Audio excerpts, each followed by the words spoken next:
My name is Darren Hupke, and this is Pixels and Polygons, part of the Soundstone Network.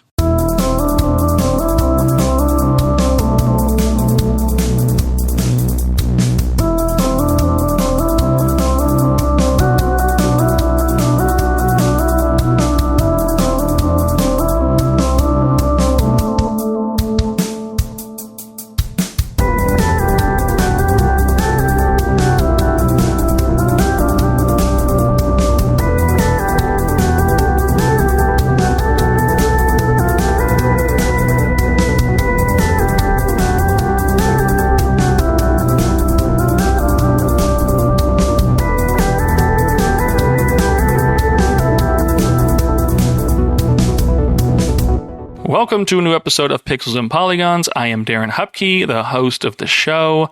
If you are a returning listener, thank you so much for coming back and checking out another episode. Hopefully this is another entertaining one for you, and I appreciate you for coming back week after week. If you are new, it's a simple pitch. I sit down with a guest each week and I ask them a video game related prompt or question, and we talk about it. It's 20 to 40 minutes or so each episode. This can stem from topics like what's a underappreciated or below average game you love that doesn't get enough attention, or what is your history with video games? When did you start playing and when did you fall in love with them? Or why do you play the games that you play? There could be a lot of different things. The conversations can go in a lot of different directions, but the point is just to have a great and thoughtful conversation that maybe sparks your own ideas or your own interests as a listener to think about your own responses, and hopefully just have some fun along the way. If you like what you hear and you want to support the show, I've got a few different ways you can do that. I have links in the show notes below to everything that I do, and I'll highlight one of those in particular. Beat 'em Up Volume 1 is a love letter to the genre. Volume 1 of the series breaks down the Final Fight franchise and covers the entire series. So you get histories and development details, artwork, screenshots, magazine scans, a lot of artifacts from the era covering every game in the franchise, from the 1989 arcade original all the way up to 2006 and the release of Final Fight Streetwise. There's also chapters that cover where this series is now, its appearances in other properties like Street Fighter, comics, TV shows, cartoons, all those types of things. So if you're a fan of beat 'em ups, if you're a fan of Final Fight, this book has all the history and all the details I hope you will enjoy and love and find something new about one of my favorite franchises of all time. You can buy it physically over on pixelsandpolygons.net, but you can also buy digital copies over on my Patreon shop. Links to all of these will be in the show notes below, but check it out. Beat 'em Up, Volume 1. With that out of the way, we can start the episode right after an ad from one of our Soundstone Network partners. Hello, we are Kirby Conversations, a podcast on Kirby along with adjacent subjects like Smash Brothers, HAL Laboratory, and other related Nintendo games.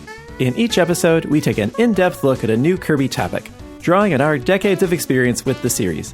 I'm Sean Douglas. I'm a writer and podcaster with a background in video game and theater journalism.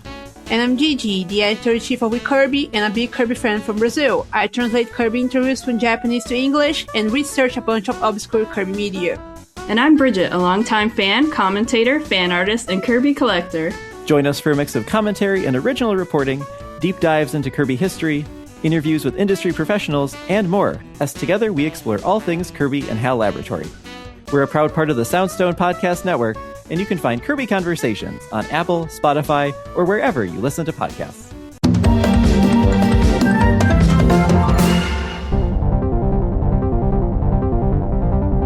Welcome to Pixels and Polygons, a conversational podcast about video games. I am Darren Hupke, and I am with returning guest.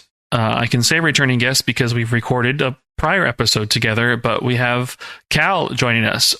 You may recognize his voice from the HG101 top 47,858 games of all time podcast. Welcome back to the show, KaL. Thank you. And hopefully from a previous episode of this show, right? Yeah. That one will have aired, yes. Yeah, so it's aired, of course. I assume you... Future tense, past tense. for technically at the time of this recording, technically, if people are like a $1 tier member on my Patreon, they can listen to that first episode we recorded. But if not, in 2 days from where we're currently recording, it will be available to the public for free for everybody. But by the time you're listening to this, that will have been weeks ago, and it is going to have been listened to for plenty of time. But that's how podcasting works. Unless you do it live, which you can do. Yeah, that's true. That's true. That's not for me.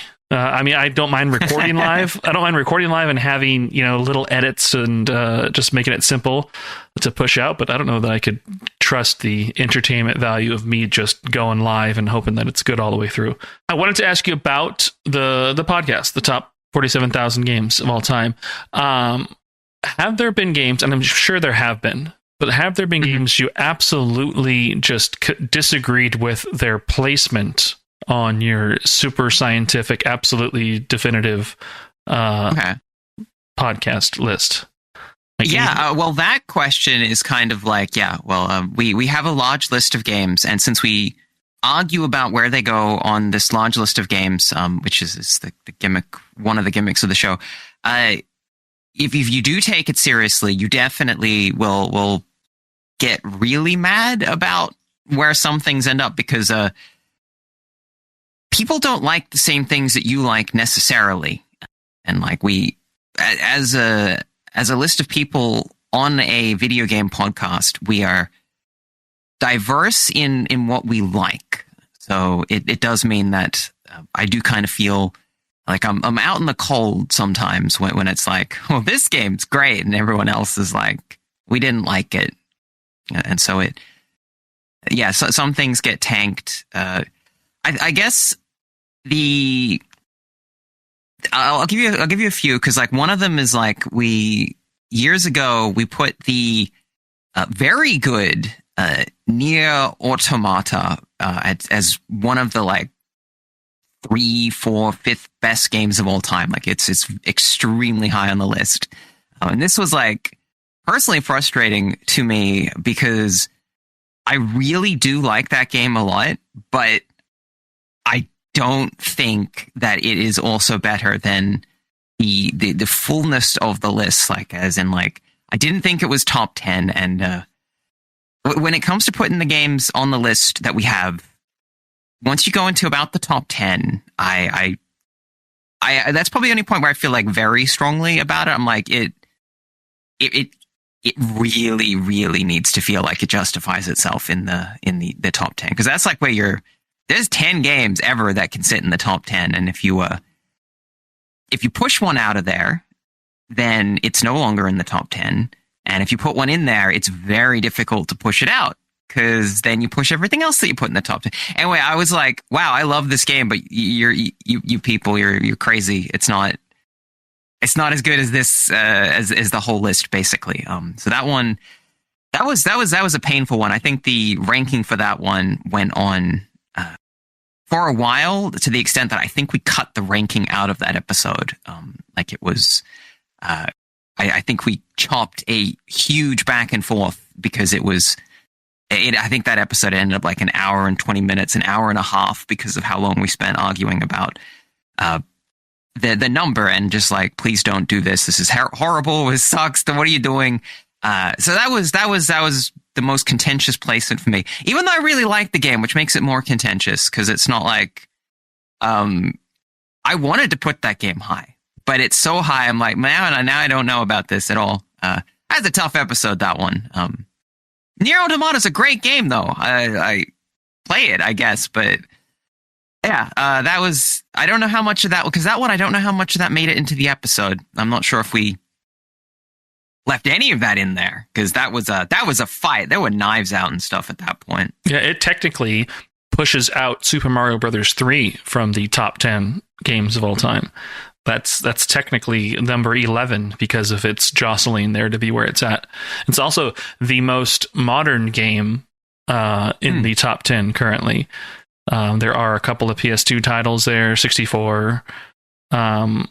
It depends on when you consider Minecraft's release date to be, because that's also there. But I'm pretty sure Minecraft's older than Nier. With like Minecraft, it's like it's not just mega popular. It kind of shifted significantly what kind of games people make and what kind of games they play. Like the actual game itself might, in a complete vacuum, might not be top 10, but some of the stuff we consider on the list is like that game altered the trajectory of video games. And like I think also like garbage like Roblox, like that's that the existence of that is kind of, Minecraft is involved with that. Like Fortnite is involved with the fact that Minecraft exists. Like it's these like communal play online games that are more about engaging with the other players with a loose framework of rules. So like Minecraft makes sense. But Nier Automata is just, it's really good. Oh man, I'm not going to be able to let this one go. I'm still salty about that episode. That's fun that it brings up reopens some wounds there for that one then. Was there one was there another one you think of that you wanted to be much higher as like the opposite effect of that you wanted to be much higher on the list, but ultimately was jostled down to significantly a lower space? Yeah, there's more, of course, but the ones that, because I like really champion these specific games, there's 3 that are mangy titles that probably I would have loved to put a lot higher, and that's they're like the Japanese art trio of Garage and I think Bad Dream Adventures. I think is Garage, Bad Dream Adventures, Planet Dob, of course, which is one of my favorite games of all time, and it's the LSD, because that one's kind of like crap, but it's also just a really oddball thing to release as a game. And that's another like trajectory alterer. I think it's strange to have on the list, like LSD is quite low on the list compared to something like Umeniki, which is pretty much the same game, but staticer and obtuser, which is, I don't know if that's actually a good thing. But those I think are all like examples of games where if you really like these games, you will probably make them a part of your personality. But other people are going to definitely be like, so you play as like a fetus man and you spend 80% of the game trying to not die by fishing. Mm-hmm. It's one of the greatest art games of the 90s. Yes. It's fantastic, but that's a tough sell because it's not fun. That's funny. That's Garage, not Planet Dob. Planet Dob is a wall-to-wall fun. That's a fantastic game. Planet Dob is so wonderful and cheery and just like a very unique PlayStation game. When was that a PlayStation game? I don't know that I've even heard of that game. Well, it's Planet Dob, which what is it? 1998, 1999. It's set inside the brain of Dob, which is this the band mascot for, well, at the time was the band mascot for a band called Dob in Japan, and that's short for date of birth, although I don't know what that has to do with their band. But they released a concept lounge music album, which is Planet Dob, the album. And then the game is tied into the album as it contains the songs from the album, but there are different mixes and the game kind of mixes them in real time. And the actual gameplay is you run around this 3D pre-rendered city, Resident Evil style. So it's those fixed camera angles and stuff. And you talk to a bizarre cast of characters and do some light point-and-click adventuring as well to find they're like Dob symbols, which are like, I think are they the RAM for his brain? It's like an abstract representation of his mind, and you got to put it back together because he like got horny and crashed into an asteroid or something. It's a unusual game, very very strange, and you do not play as Dob. You are in Dob's mind. You play as a fake Dob. this will all make sense if you spent like 10 minutes looking at this game. It's like, oh yeah, no, okay, I understand. This is all perfectly reasonable stuff. But the music that Dob made for it is exceptionally good, and it has this. I know that some people really like the Y2K thing.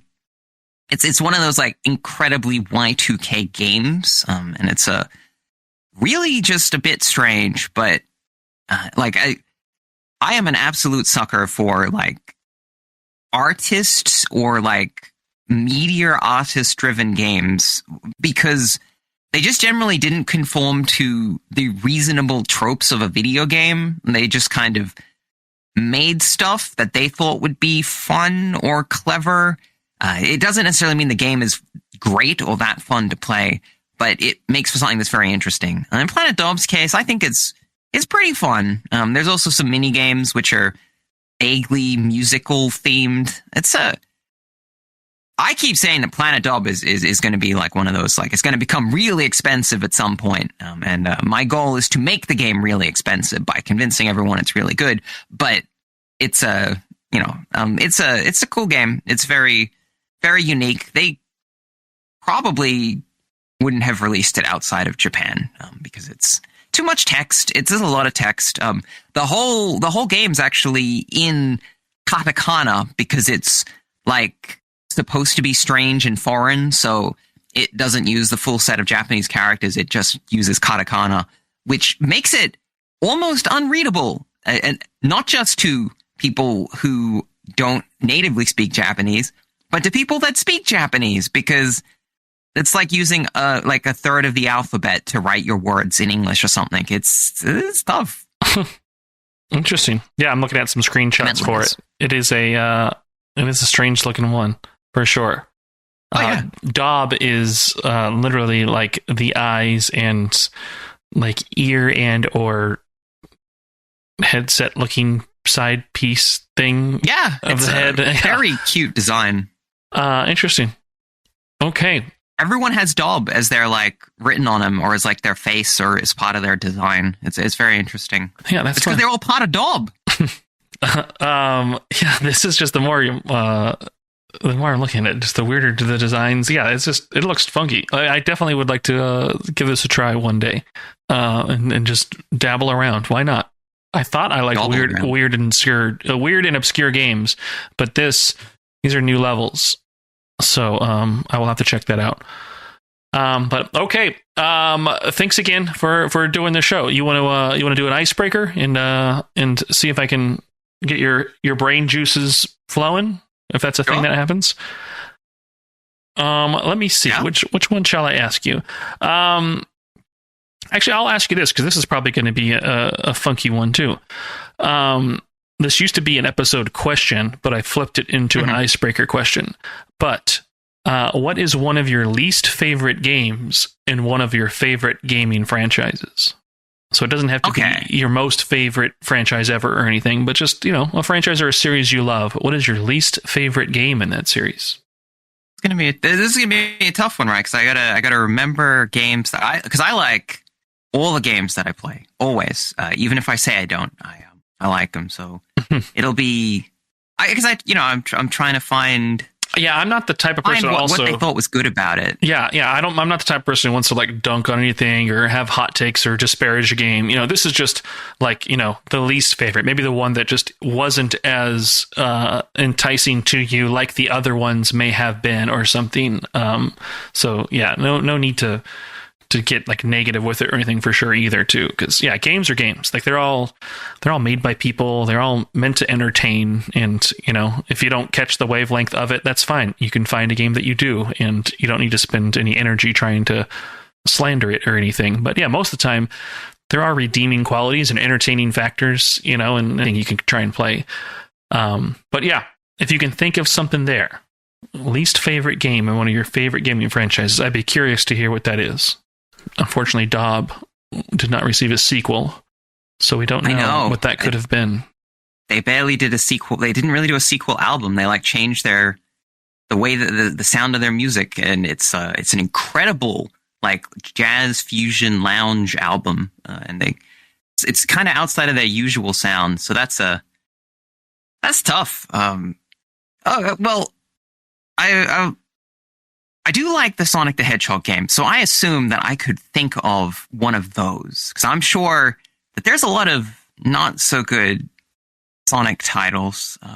So I could find something there, but I kind of like the bad ones. There's Sonic 4, of course. That's tough. Nobody likes that because it is the worst thing ever made. That sucked. That one was like when they tried to like reboot a 2D Sonic game, and then they gave it like the worst music that you could possibly imagine.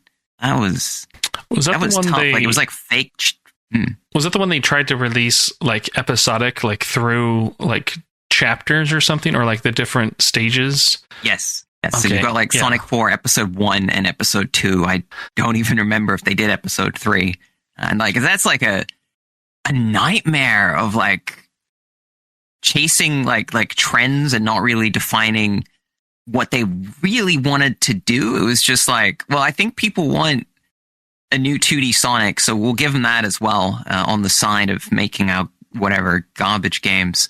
And that was like, that was real bad, that one. Like, it was, the physics were really rough. They were just so wrong. I think they broke the spin dash again. They do that on and off, but that one, yeah. And they went with like 3D graphics, but you know, that would make sense, except they weren't particularly nice because they tried to replicate the sprite art in some ways. So it just looks really repetitious and ugly. And yeah, they use like the world's worst sounding like MIDI VST kind of like fake chiptune thing with it, which is like, it's more painful for your ears than like Gems on the Mega Drive. It's just, that was real rough. That one, it was like kind of like getting like more of what you wanted, which was like, hey, give us a 2D game. And they're like, all right, there you go. And it's like, no, don't give us a 2D game. Never do this again. Yeah, change our mind. But apparently both episodes were also released for the Ouya. That Android-powered little small cube Kickstarter system that was a neat idea, but unfortunately never really turned into anything proper. Yeah, I mean, the Ouya was a weird one. That was it's one of those systems that, like, I think maybe if you did it now, it probably would actually do better. Like, I feel like here's like a cheap little box that plays a lot of games, and like, I don't know, you just slap some like parental controls on there and tell parents that it won't give their kids like brain diseases, and they'll probably be more interested in it. Yeah. Ouya 2, brain disease free. Yeah, you know, they could do it. It could work. Yeah, like, I mean, that was, and yeah, it was underpowered, so it never stood a chance. I bet Sonic Episode 4 ran great on it. It may have. I mean, that was a funky game. Yeah, I remember playing that now. I'm looking that up too as well.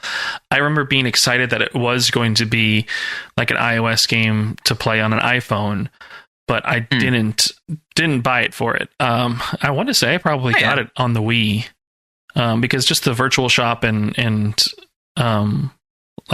like the WiiWare games and all that stuff. I remember being very excited to have like nostalgic games there. So I think maybe that's where I played that, but didn't play it for long. Yeah, definitely. I bounced off that one pretty hard. It was not what I thought it would be. I think it wouldn't be that much longer for another fun Sonic game to come back afterwards. But yeah, this definitely was just trying to scratch that nostalgic, itch and just get by on charm alone, with quality gameplay, an afterthought. But yeah, that was strange time for poor little Sonic there. Yeah, that one's an interesting one. If you want another like little game that I can drop, which is just a bizarre release, if you remember the fighting game like Toshinden, like the PlayStation ones, that had, like, so you mentioned the Wii, and that had like a in-name only release for the Wii that was also called Toshinden. Like, someone got the IP, like, or the name, and just made another game called Toshinden, and it has nothing to do with the series, but shares the same name and is apparently by their I guess the copyright holders' definition, it is a follow-up game, but it sucks, and the game is just a really, really crappy 3D arena fighter with no connection to the games, but I was mildly excited to give it a try because I like Toshinden, and there's a bait and switch worse than the Sonic I mentioned, but that's a really, really obscure one. It was because people liked Toshinden back in the day, but that they did a fake sequel to it that has no connection to it. It's just very strange when you do a reboot like that. I guess that's the thing that would probably give me the most curveball when it's oh yeah, this is totally the thing that you like. They do so many sequels, right? They do a lot of reboots, and they struggle to recapture any of the magic, which I think is also what makes the Sonic 4 just that's a tough one. It just feels very budget for something that obviously is supposed to not feel incredibly cheap. You can't put Sonic in a cheap game. It doesn't work. What is wild, looking up that Toshinden for the Wii, that was developed by Dream Factory, which... Yeah, they're one of my favorite developers. So I think they... Tobal, Urgies, if you pronounce it properly. I only ever read the name of that. But bless the ring. Yeah, I love the bouncer, and I love that game. That was such a great game. It was not the game it needed to be for the PS2 in 2000, but that was a Dream Factory hit for me for sure. But interesting that they were the ones to develop that Wii completely unrelated Toshinden. So watch out for that, because it's not going to be good. You will. There's no amount of warnings I can put on this that it's I don't know what happened there. I don't know why anyone made that, because it's I messed around with it for a little bit. I'm like, this is terrible. This is a huge disappointment. Even knowing that it was not connected to anything and it wasn't very good, I'm like, wow. Even knowing all that, I am legitimately disappointed in this. That was a waste of me even bothering to try this. That's how flat that was. That's great. We still have the bouncer. That's true. You still got. They should have done a sequel to the bouncer where they actually finished the game, but yeah, you can't have everything. Yep. All right. Well, let's get into the main topic. I'm curious to know what you brought for this, because this is one that, as I am going into 2026, I'm refreshing and retooling the questions that I have. I'm trying to reduce maybe some of those options, but also maybe open them more up to be a little more conversational and open for interpretation and things. But this one you selected was one that was maybe only picked in the 80 some odd episodes that I've done, maybe only picked once before. Mm-hmm. Maybe. But this is, do you have a favorite secret, bonus, or unlockable gaming mode or character? And my wavelength here was, like cheat codes or special things, like extras that kind of dig into the game. But tell me, KaL, is there something that comes to mind for this? I know you've got something, and I'm curious to hear what it is. Yeah, so because this one, I guess the reason I picked this was because it was just sort of like, I don't know how many people know this one, and it's really genuinely kind of interesting, and that is, so I'm going to assume most people are familiar with the video game BattleZone, which is an Atari smash hit from the 80s, and that's the tank game with the green lines and the vector, and I think the arcade machine was like a garbage barrel, it was just kind of like a big plastic barrel that was kind of vacuum formed and is notorious for, I think, shrinking and possibly exploding. I hope I have the right arcade machine there, but it's a twin stick machine where you kind of fake drive a tank, and it's a very popular game because it's one of the first person-y kind of shooter games because it's 3D with vector graphics. It's a pretty fun game, and so Atari made a video game system known. Well, they didn't make it; they bought it from Epics, I think it was, but they released a video game system called the Atari Lynx, and this was a handheld system, and they started to port their arcade games to it because that makes good sense. Like it's the late 80s, it's the early 90s. You've got a big library of arcade games from the 80s that have name recognition, so you kind of start slapping those on your little. It's a very powerful portable. Just to set the scene for what it is, it's a vastly more powerful than the Game Boy. It's a full color screen. It can handle scaling and rotation, and it can do some other fancy stuff. And the battery doesn't last very long, but it's a very powerful machine. And so it was able to bring across a lot of their arcade games. And I think I know they put Robotron on it. I know they put Missile Command, and they put Rampart. I think it's got Paperboy. Must have Asteroids. Surely it's got Asteroids. And it's got Stun Runner, I think it is. Stun. I don't think there's a T on that. That's not Stunt Runner. I think it's Stun Runner. Anyway, it's got like a lot of their arcade games. And so they also decided to put BattleZone on it, which, that would make sense. And it could handle it pretty well because it can do scaling and rotation, which means that you could kind of replicate the 3D space that the game takes place in. But what seems to have happened during development is that the team working on the game went a little crazy, and instead of just kind of porting BattleZone, they made a much more elaborate version of BattleZone. So they seem to have basically made a sort of like BattleZone remake, a BattleZone 2, or like a BattleZone 3000 or something, because the game is known as BattleZone 2000. And then they basically made like a very expansive, completely souped up version of BattleZone for the Lynx. And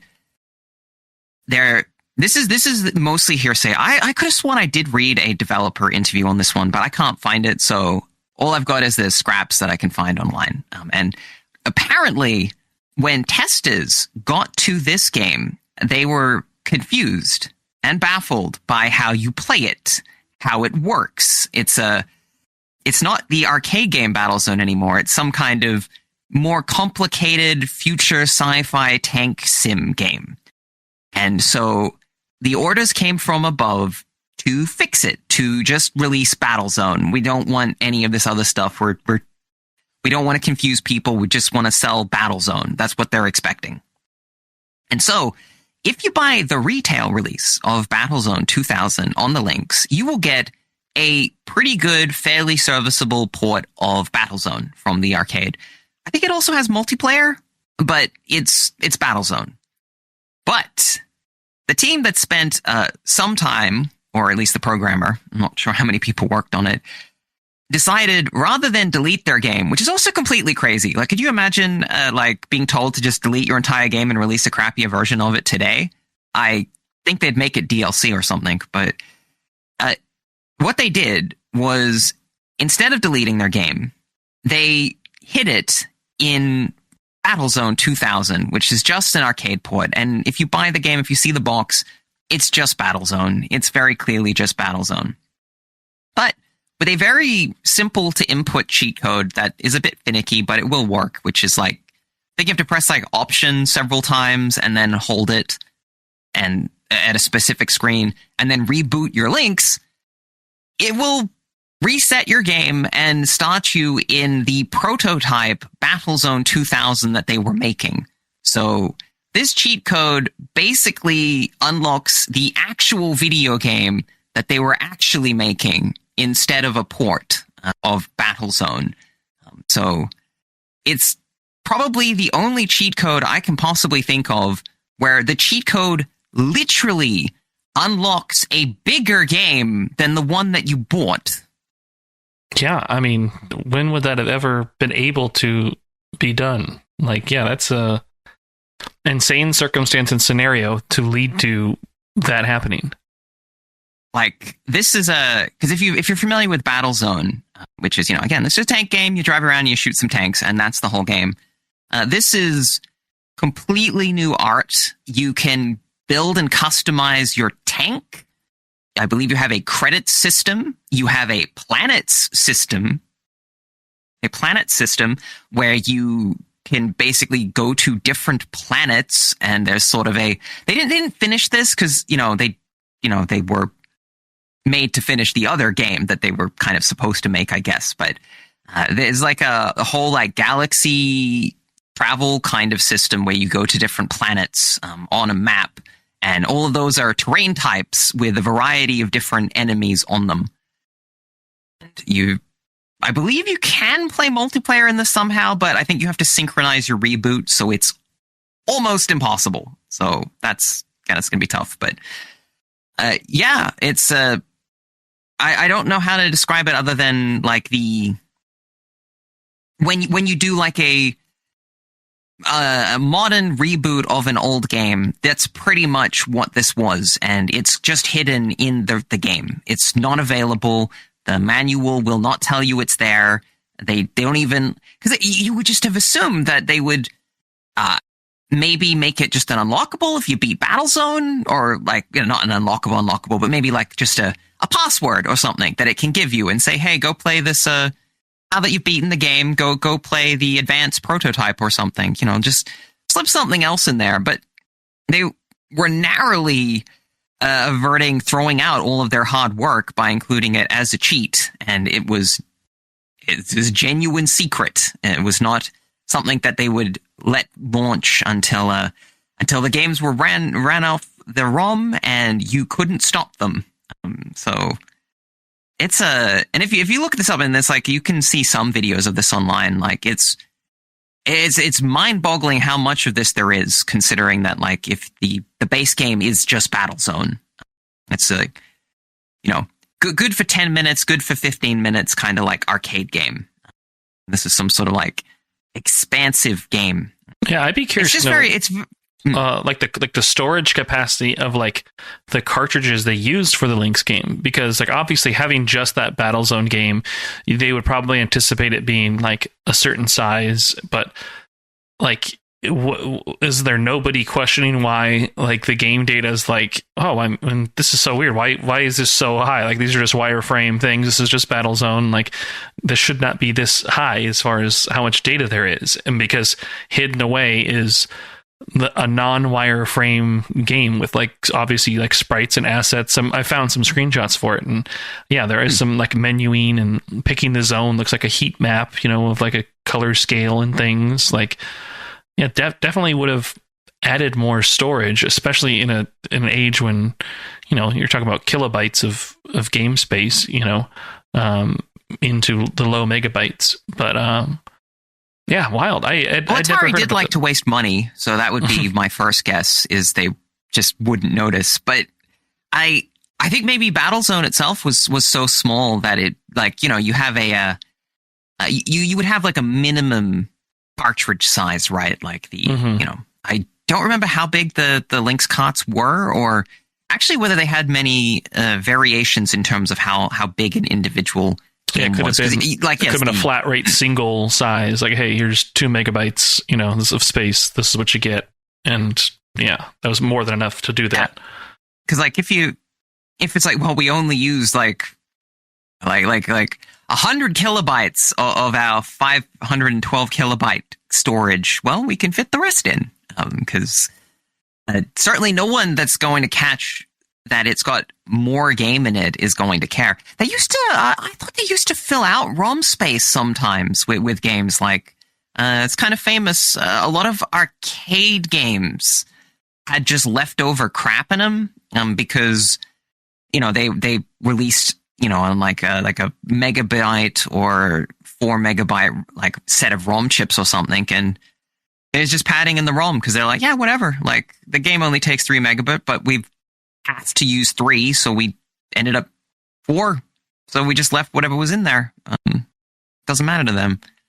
Like, I guess it wouldn't be unusual as long as it boots and it fits on whatever the cart is.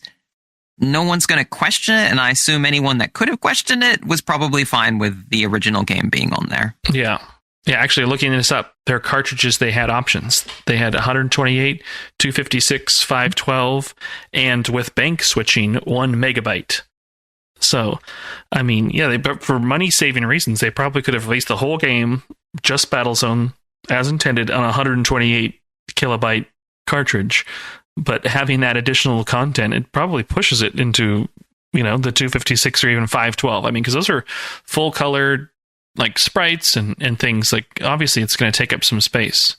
But that's a wild little, like, sneak-in thing. I mean, clearly the developer was proud of the progress they were making, and to keep it on there is a very bold move. You could not get away with, I would think, on a modern game at all, for sure. I mean, for one, you have to report what content you have on the game for ratings and things like that. Like, this is a definitely of its moment experience. There's no way this could be replicated today. Wild. That's one of the reasons I was like, hey, I wouldn't mind mentioning this, because like I've at some point on my podcast, I was going to do BattleZone 2000, partially to talk about this, but I think the more people that know about like how strange this era could be, like, because it is a very unusual thing. Like, if you imagine, like, if you tried to download a game on Steam or something, and then it's like you had to, I know that, speeds are faster, but if it just like installed an extra like 5 gigabytes of leftover game from something that they were messing around with and just like, nah, this doesn't work, and just left it there. Yeah, that'd be wild. Like, you'd be like, what is this bloat? Is this mining Bitcoin in the background? Like, what is going on here? I don't want any of this data here that's clearly not needed for this game. Wild. That is a cool story, though. Thank you for bringing it. That is one I did not know about. It's a neat little walk through history as well. But that is probably the most obscure hidden piece of content in a game I think we can hear. So maybe it makes sense why people weren't answering that question, because there weren't as many exciting answers for it. So I think officially retiring it with this one, it went out with a bang here. So thank you very much, KaL, for bringing that to the show. Anything else? We answered the question. We did the thing. But anything you want to plug or promote or share that you have coming up? People listening to this are probably in the future, in maybe February of 2026. So I don't know if there's anything going on then for you. But anything you want to plug or share? Yeah. I still out. Still got the HG101 podcast, top 47,850 games of all time. That's the main thing, as far as I know, in the future, at least by February. We'll see. That's all that I promote online, I guess. Yeah, that's no problem. Well, thank you for doing the show. Everyone go out and subscribe to that podcast. It is a good time to hear it, folks. And it's good to hear, like, I dabble in a lot. I try and find a lot of different podcasts to listen to. Sometimes when people want to, like, bring up a topic and, they're not... you don't have to be an expert to talk about something, but you definitely want to be a fan when you're talking about something. And like y'all, like all of you as hosts of the show, like clearly are like, enjoy what you do, enjoy what you play, enjoy the things that you're talking about.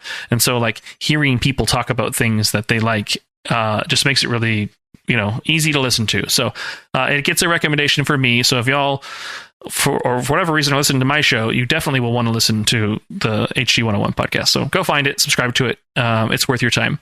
KaL, you have an open invite to future episodes. I know I sent you my new 2026 list of questions. So if you ever have an itch to want to come back and do more, you let me know. We'll set it up and I will be here. But yeah, It's great chatting with you. You have a great rest of your night, and y'all have a good rest of your week. Bye.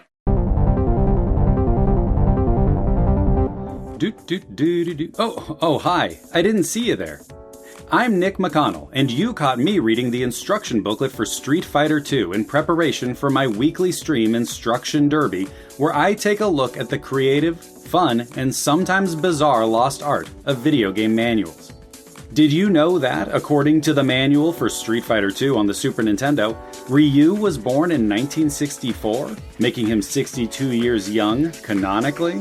Happy birthday, Ryu. You're looking great. Did you also know that, per the manual for Laser Invasion on the Nintendo, the UN enters a conclave in order to select a new commando? Or did you know that the dancing enemies in Super Castlevania are named Paula Ab Ghul and Fred Askare? These important facts and many more are discovered every Wednesday at noon Pacific on Instruction Derby over at internet website twitch.tv/Nick McConnell. Part of the Soundstone Network.